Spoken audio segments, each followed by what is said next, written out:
Mến chào cô bác anh chị, các bạn và các em.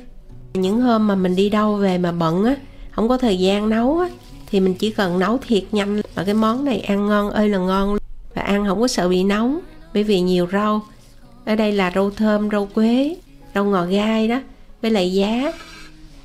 Mình khuyên nấu món này phải cho thiệt là nhiều giá luôn, bởi vì ở nhà các em ăn nhiều giá lắm á. Và mỗi người một tay.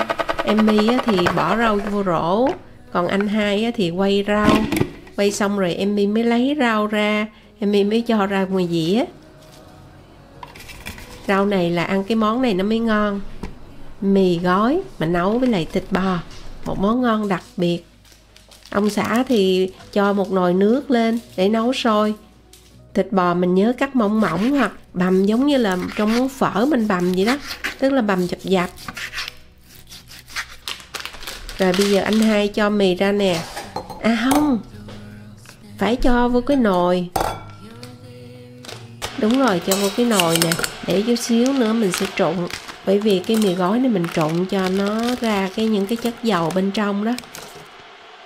Trong lúc anh hai nấu một bình nước sôi thì mình khuyên sẽ nêm gia vị.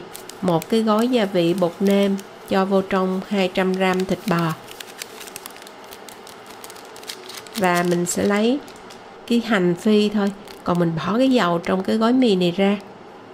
Đây cái phần này nè, mình lấy ra mình bỏ vô trong đây để mình ướp cho nó thơm thịt. Lấy tay mình bóp cho đều, hoặc là lấy đũa mình trộn. Mình chờ ở đây cho nó thấm, chừng khoảng 1-2 phút vậy đó. Thì lúc này cái nước nó cũng sôi rồi. Mình chế vào trong cái nồi mì này. Và lưu ý là mình đổ nước sôi vô xong cái mình trộn nó cho nó đều ở trên xuống bên dưới, xong là mình phải đổ ra liền, lập tức đổ ra cái rổ liền. Mình đừng để lâu, nếu mình để lâu rồi nó không ngon nữa. Đó, mì nó vẫn còn cứng cứng như vậy đó, nhưng mà nó ra cái nước vàng đi. Rồi cứ mỗi người một gói. Người lớn thì gói rưỡi hoặc gói 3. Gói 3 là gói với 1/3 gói. Rồi trong đây thì mình sẽ cho 2,5 gói bột nêm.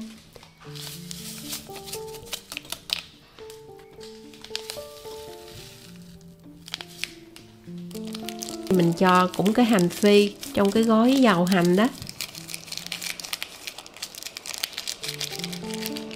Rồi bây giờ thì cứ mỗi người thì một vá như vậy nè, giá. Anh hai là ăn 1,5 cái như vậy luôn á, tức là chắc cỡ 1 chén giá hoặc là hơn á. Tại anh hai thích ăn giá. Rồi cái này 1 vá giá luôn, mình trộn nhanh thôi. Mình trụng lâu á, lần chút nữa mình ăn nó mất giòn. Đó, rất là nhanh, chừng khoảng vài giây thôi. Nhìn cái giá nó trong vậy là được rồi. Nóng hổi. Mình sẽ trụng thêm 1 tô nữa nè. Mau ghê chưa?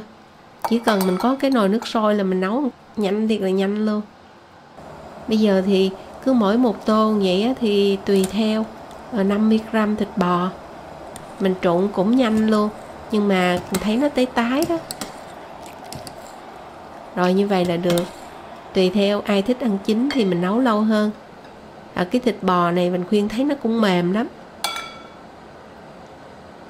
Ở đây người ta bán ở trong siêu thị là thịt bò non không, mà thành thử ra nó rất mềm.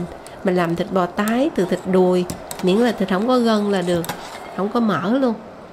Wow, nó nóng ơi là nóng nè.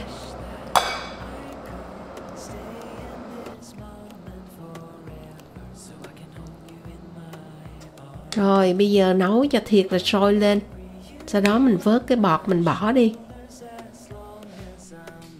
Rồi cho vô luôn. Đổ nước nóng vô, nhưng mà mình nhớ là mình đổ vô trong thịt bò đó, cho cái thịt bò nó chín nhiều hơn chút.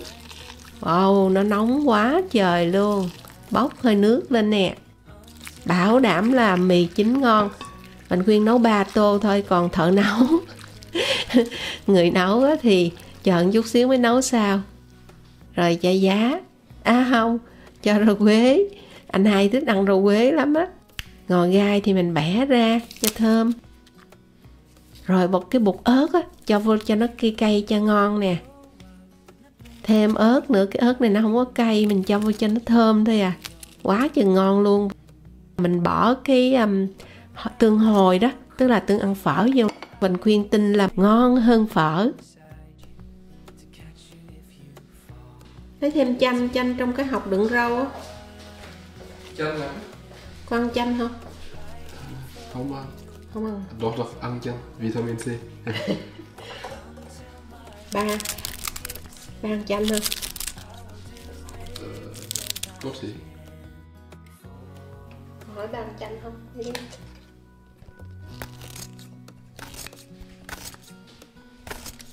Ớt này cho ba nè. Ngon quá chừng luôn. Nóng hổi. Ba thích phục hết. Ba chỉ không thích dầu thôi. Không bột hơn mà đó. Vậy nó mới ngon. Nó cay á. Cô bác anh chị em và các bạn mình đã từng nấu món này chưa? Chưa nấu thì nấu thử. Nó vừa nhanh vừa lẹ mà vừa ngon. Mì mình nấu cách này nó cũng an toàn nữa. Bởi vì mình đã bỏ cái dầu ở trong cái mì ra. Mình trộn đó, trộn nước sôi và sữa mì nó vẫn giữ được độ dai. Hôm nay mình khuyên chia sẻ nhanh một món ngon nấu nhanh gọn lẹ này. Và mình chúc nhà mình luôn được nhiều sức khỏe. Nhớ đón coi video Vành Khuyên vào các ngày thứ Ba, thứ Sáu và thỉnh thoảng Chủ nhật hàng tuần. Xin chào tạm biệt và hẹn gặp lại ở video kỳ tới.